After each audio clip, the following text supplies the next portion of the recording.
Well, the Men and Motors team has been given the task to test drive the Beetle, so we've come across one here. This one's in pretty good shape, and they've been kind enough to us here at Oakville Volkswagen in beautiful Oakville, Ontario to let us test drive this. Hang on a minute. Got the wrong key here or something. Let's try this one. Hey. Hey, come on, get in. Let's take this one instead.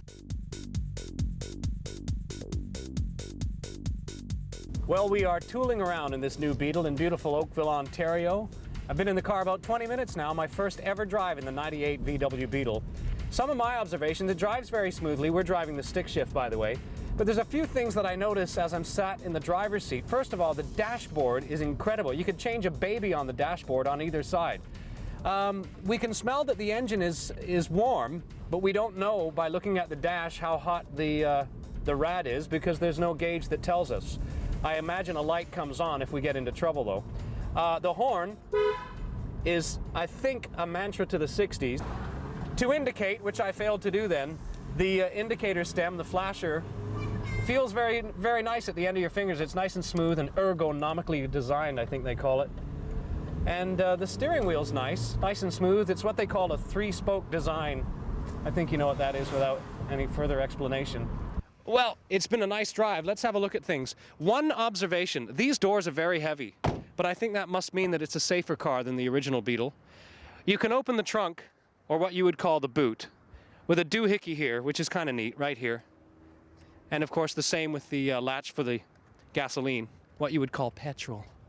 And this is neat, watch this. Get in on this, this is real neat. That feels like really good hardware, you know, nice and solid. And after you do the latch on the door that I just showed you, that's your trunk.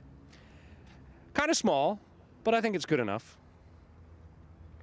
Over here is where you put the gasoline in. We've already done the latch on the door, as I said. Now this is neat. This is just a piece of neoprene or something, and it's to stop the pump scratching the fender. Clever idea, really. Another door here, just show you what it looks like with the doors open. Maybe we can get a shot on the inside. Ooh, we better turn that around. Oh, I'll just put this out of the way. It's all right. They didn't give us any free drinks, so we'll just put that one over there.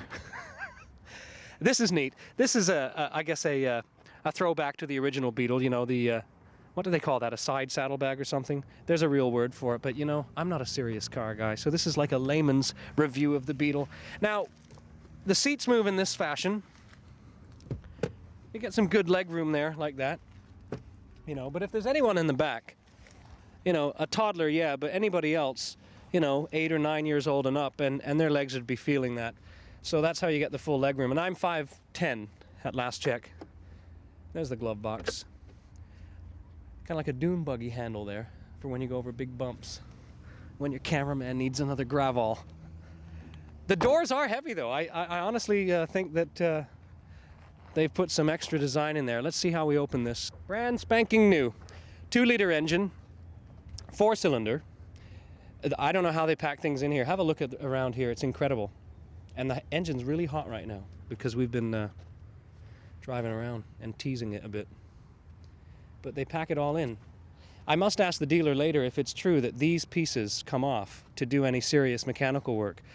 You know, it's I think a European and British tradition, unlike in North America, where you tinker on your car on the weekend.